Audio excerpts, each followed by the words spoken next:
So you are smart, you've got the degree, the experience, the track record. You are the person people come to when there is a complex problem. And yet, there is a pattern in your career that keeps repeating the same type of missed opportunity, the same moment where you look back and think, I knew better than that.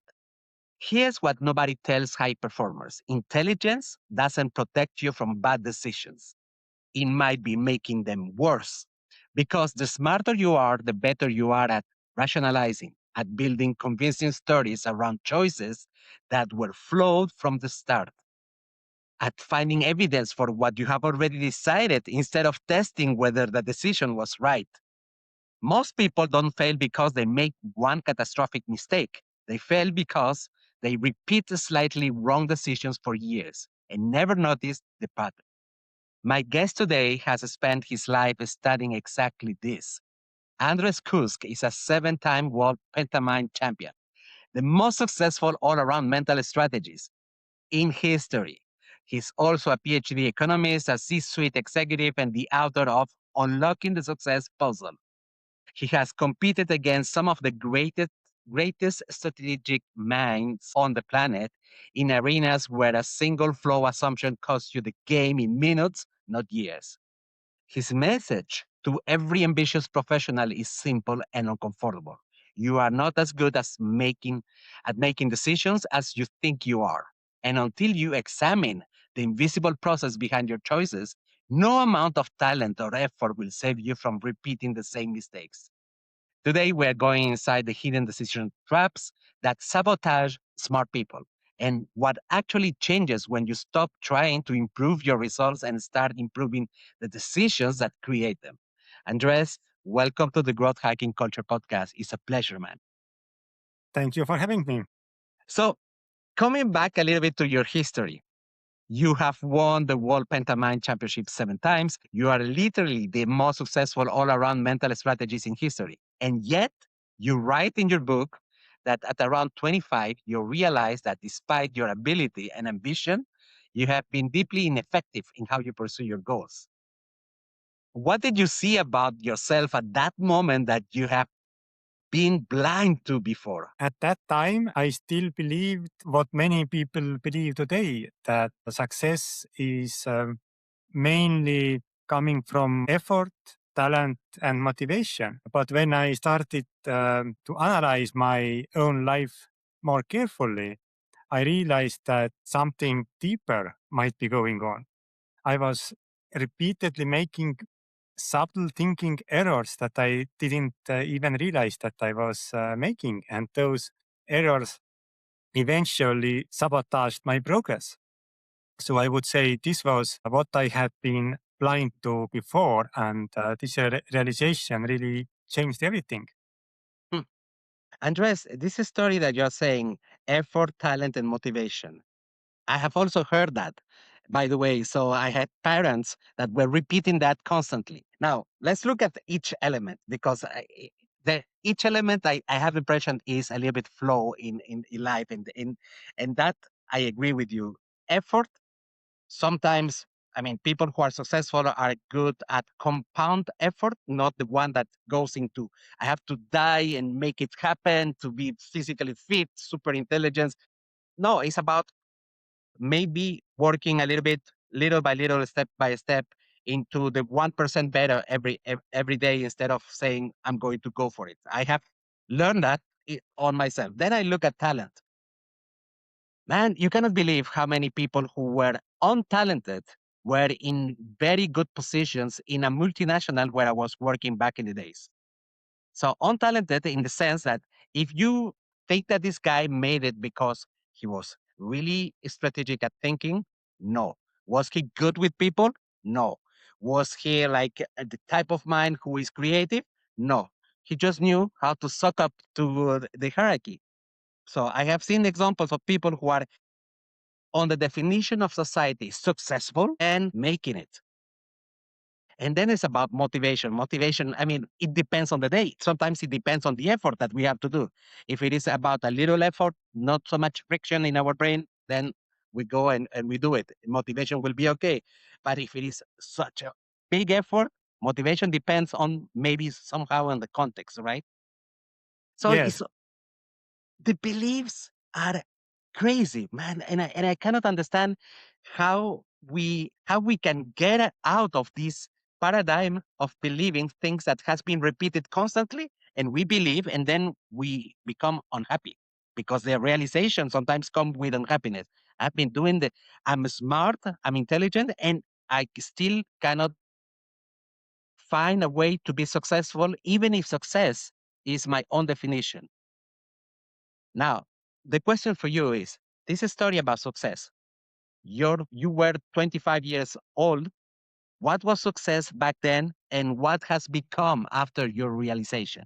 Success. I think even what I defined as success has changed. I think back then I was kind of typical university student who was enjoying fun life and didn't think too much of what I actually want to achieve in life, or what my legacy would be or anything like that. And only later I came to realization that I cannot live really only day by day, but I have to think ahead of what I want to achieve, what I want to do, maybe even how I want to make the world a little bit better place. So I would say that even the definition of success a little bit has changed, but very broadly speaking, success can always be defined as achieving your own goals. So in that sense, this definition is always there. And what has changed the most for me is basically the same realization that you said, that understanding that there is something else other than effort, talent, and motivation. Even though all three are definitely useful, you cannot achieve much without any effort. Definitely, effort is necessary. But it's not the only effort. Two people can put in the same effort and achieve dramatically different results. So it's very much depends on how efficient the effort is. And what has changed for me definitely is the efficiency. I'm right now much more efficient in what I'm doing. I also think that I'm pursuing better goals, the ones that are more aligned with my curiosity, and this combined with efficiency in a sense that now I know those hidden traps where I tend to fall into if I'm not careful. This has helped me a lot, and so I would say this is what has been changed when it comes to success, that I am able to define my goals better, and I'm definitely much better now in a sense that I know how to achieve them a lot better. Huh. There are two parts, and in fact, I have two questions for you. One, it is super difficult to define your own goals. Why? Because we are simply corrupted, if you want, on our mental systems about what we have decided on our own. If we say, for instance, a lot of people would say it's about wealth, and most of them, they don't speak about what is wealth. And that has been defined by our society. For some people, like back in the days, I was mentioning to you, I did an engineering school where, well, for me, it was this intellectual solving problems story. That was like my goal. It's like show to the world I'm super clever. Showing to my friends, even to the girlfriends back in the times, which was inefficient, by the way. Now, how do we figure out a way to be efficient to figure out our goals? I have a very simple rule, at least what I follow myself is that I always try to follow my curiosity, because I truly believe that it's impossible to, or at least near impossible to achieve long-term sustained success without curiosity, because almost every meaningful goal requires sustained effort over some period of time. And there are definitely some periods of time where the results are not coming immediately and progress is low and feedback is unclear. Without genuine curiosity, it's very hard to keep going, to stay engaged. Mhm. So curiosity is kind of internal driver that keeps you moving forward, even if there is no external reward yet. So I think this is extremely important, that you are not really trying to pursue goals that you are not at all curious about, because you can have willpower and you can have motivation for a short period of time, but without curiosity, willpower doesn't last very long. And that's why I think it's really important to follow your curiosity. And how to understand whether you are curious or not, I have a very simple question. Imagine that there is nobody to see what you are doing or the achievement that you want to achieve. Would you still pursue this goal? And if you would not, then probably you are not really following your own curiosity, but you are doing it for somebody else.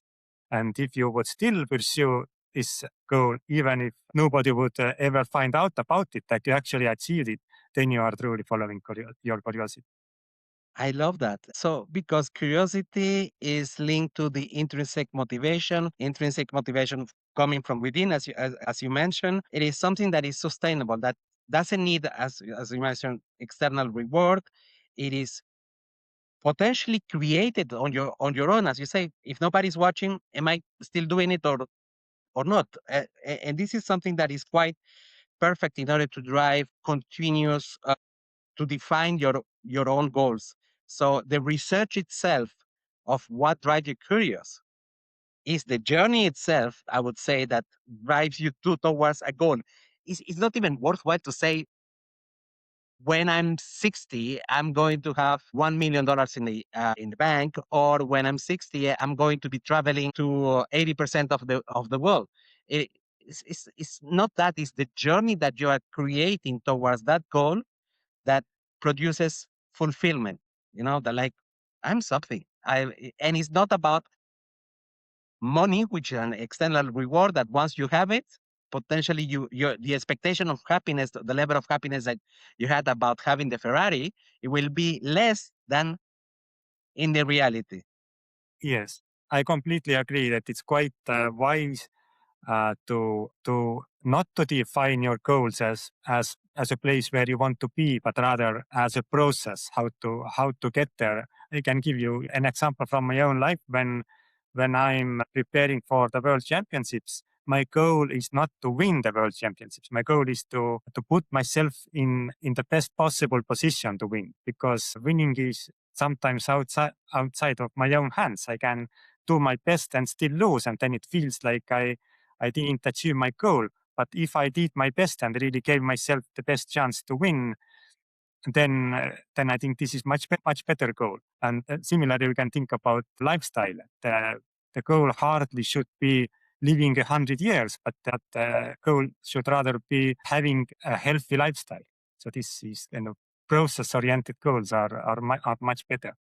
You use the word efficiency, but it can mean many things, because in my head, suddenly I was thinking about Tim Ferriss. The guy is trying to experience and model to make it a little bit more smoother, certain things. I mean, how to become the best cook, the best dancer, or the person who knows, he speaks Japanese, by the way, or he to learn new things, and so on.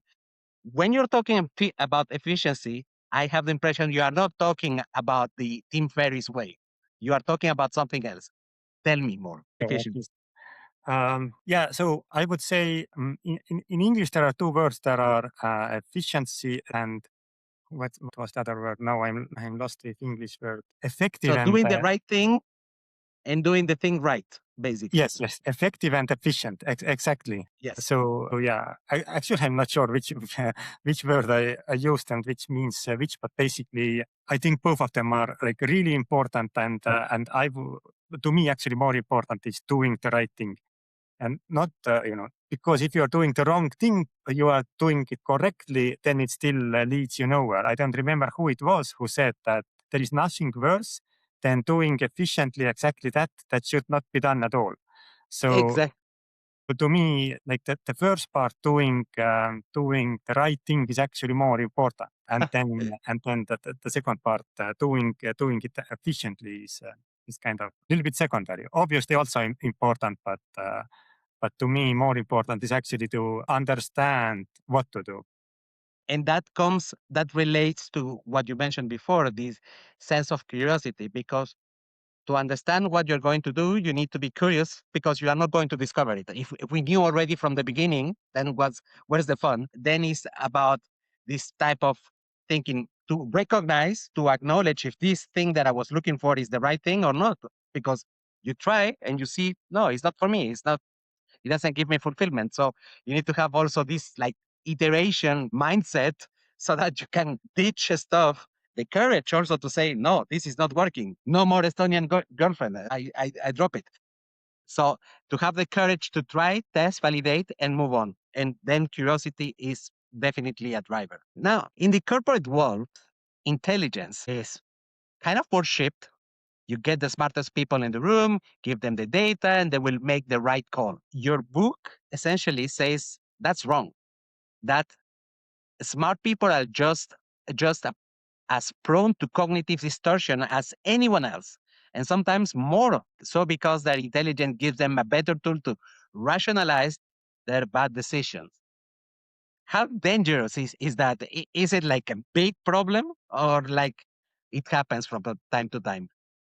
I think it's very dangerous. But obviously, I don't want to say that that intelligence is useless. It's definitely very useful. But the issue is that most cognitive distortions happen unconsciously, and because of that, it doesn't necessarily prevent them because you don't know against what you are supposed to fight. But what intelligence does, it provides us the ability to construct sophisticated explanations afterward, explanations that justify our decisions, even if the decisions were wrong.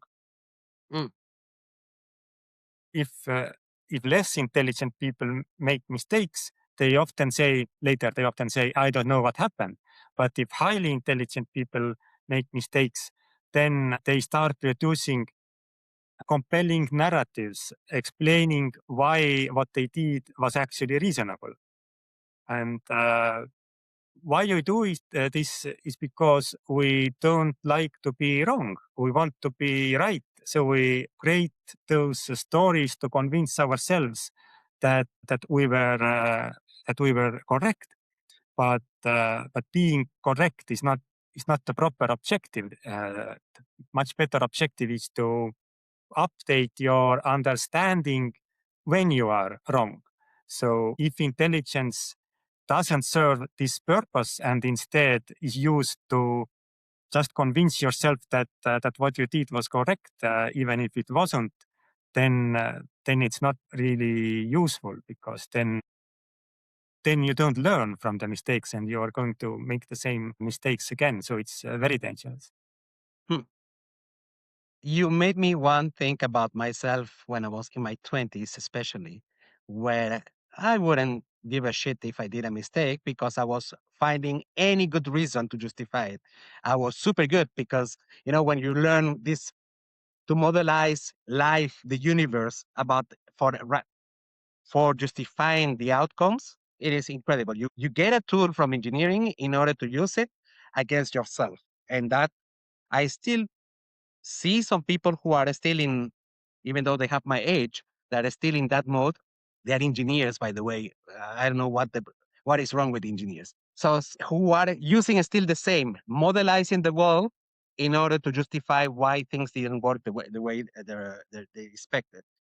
The second thing is that you made me think also about a study that was, I don't know who the hell did it. It was a study showing that people with high IQ, in average, are in the long term in their life, are more unhappy about themselves.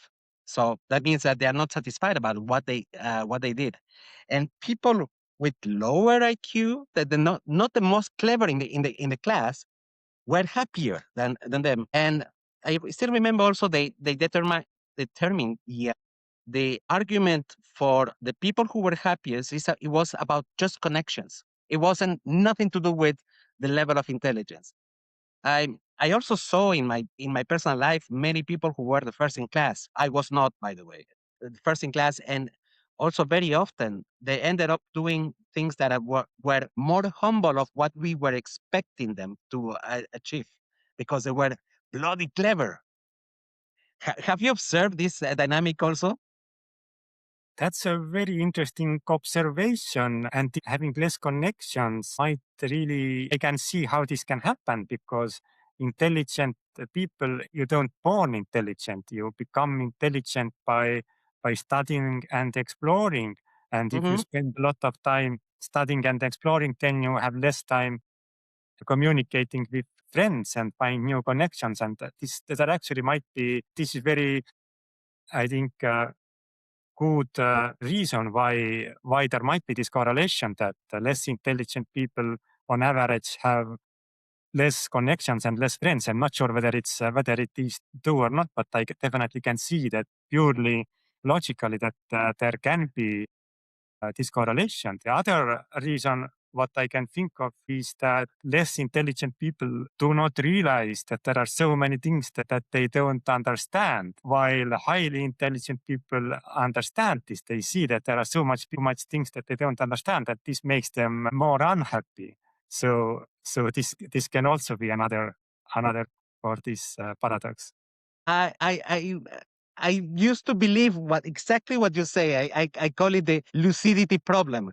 Like when you are too much lucid about what is going on around you, you have to suffer the pain of everybody, and then you start also asking yourself, "What am I doing about it?" So I recognize and acknowledge that there is certain problems that are worth solving, or that humanity is not as optimal as it should be, as religion, faith, yoga tells me, and we feel disappointed about ourselves and we feel disappointed about the world.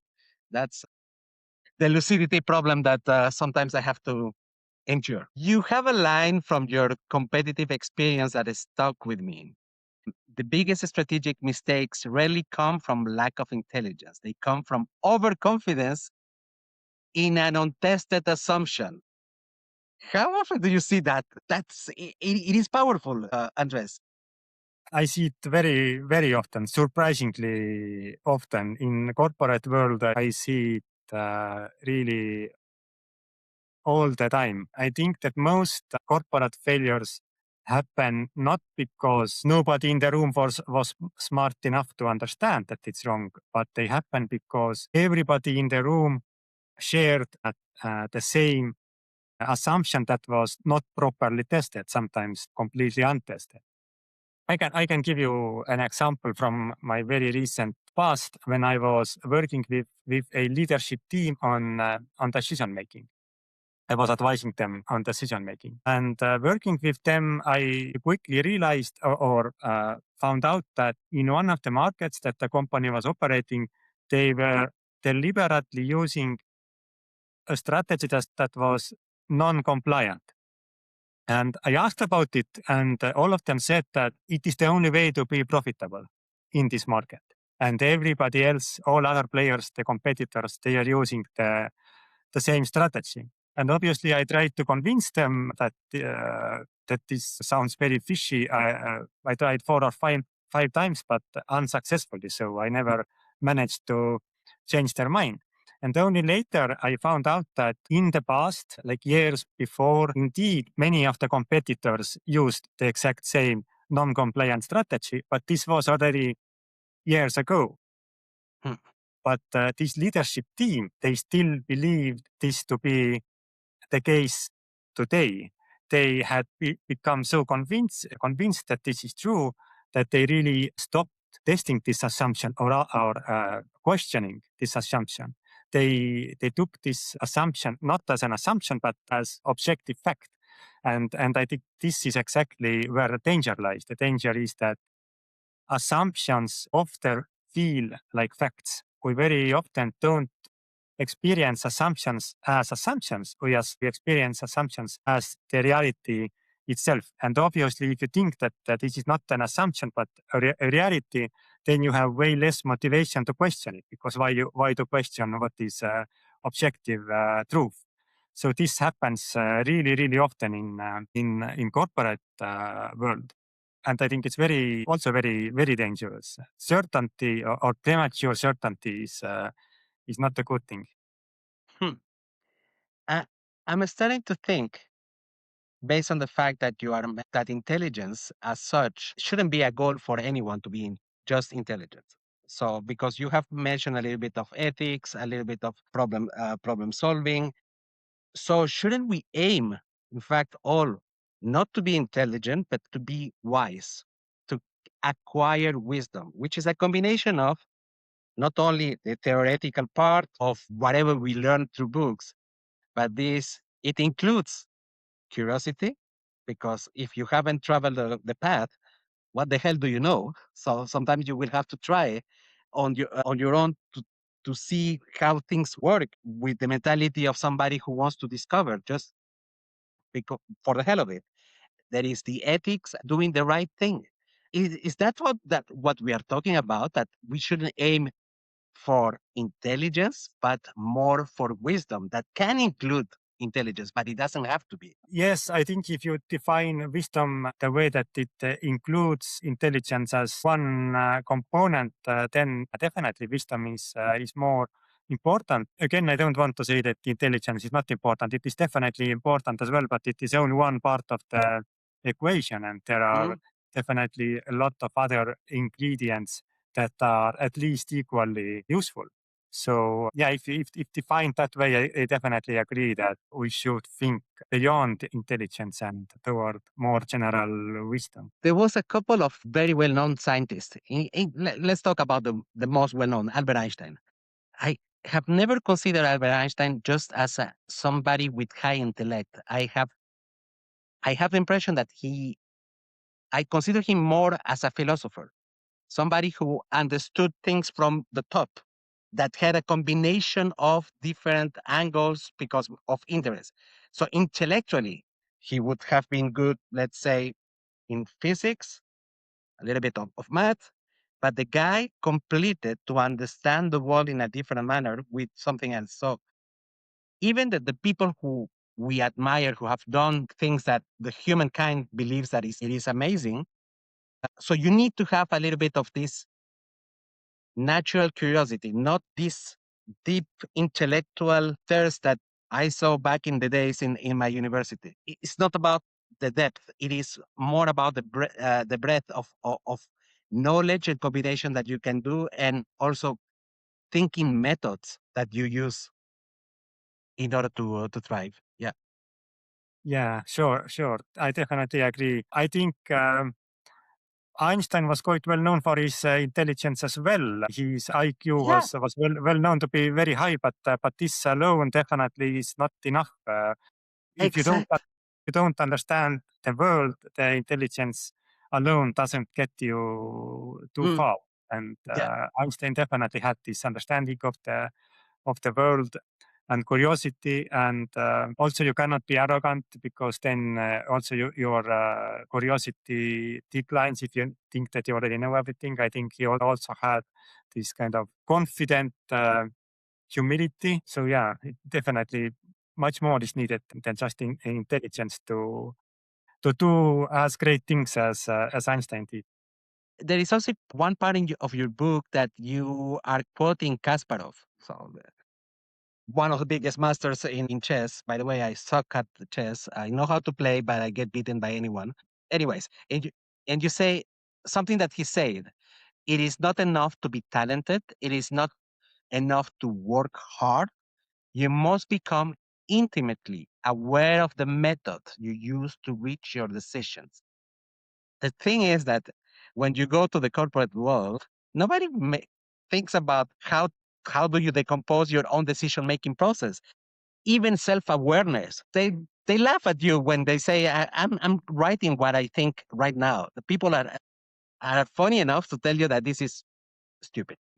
So, but tell me, so is self-awareness something that is a must in order to build the new person who the smart person becomes a smart person who does less mistakes? I do think that self-awareness is important, and I also think that most people significantly overestimate their own self-awareness. They think that they are much more self-aware than they are. Yeah. And I like your example when you said that some corporate leaders would laugh if somebody goes to them and says to pay more attention to their own thinking, because probably they don't even realize that this is the area where they could do a lot better. And I think it's quite significant potential room for improvement for people who really don't analyze their own thinking. Because if you do not analyze your thinking and the process that produces the outcomes, then you don't have any other way to evaluate or judge your decisions than by the outcomes. And I think why most people or a lot of people haven't realized that this is a mistake is because outcomes do correlate positively with the decision quality. If you do judge your decisions by outcomes, then more often than not, you are correct, but not always, because a good decision can produce a bad outcome and the poor decision can occasionally succeed. So you do make mistakes if you only judge your thinking or your decisions by outcomes. My favorite example comes from poker, which makes it easily understandable for everybody. If somebody goes all in pre-flop and you have pocket aces, then you obviously should call. This is a correct thing to do, but it doesn't mean that you necessarily win.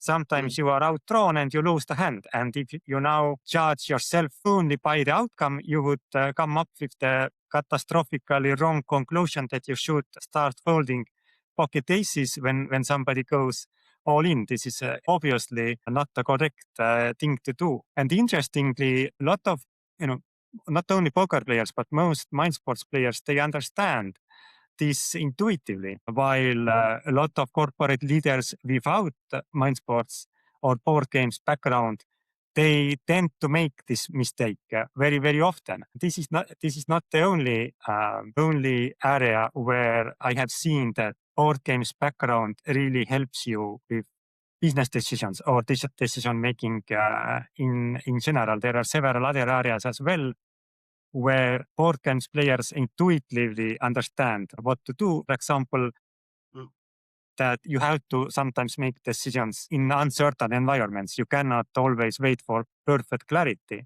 But without mind sports background, people often wait too long. They do not want to make a decision yet because they are waiting for more clarity. And there are more and more of those examples. That's why I sometimes say that board games are one of the cheapest leadership development programs ever invented, that it really, really helps your decision making. I tend to agree. There are some games that I think can develop a little bit more because it is about the process itself. It's about mapping in your brain a meta skill. So it doesn't have to be the reality, it has to be just a pattern of thinking that you can create a model in order to replicate in another context.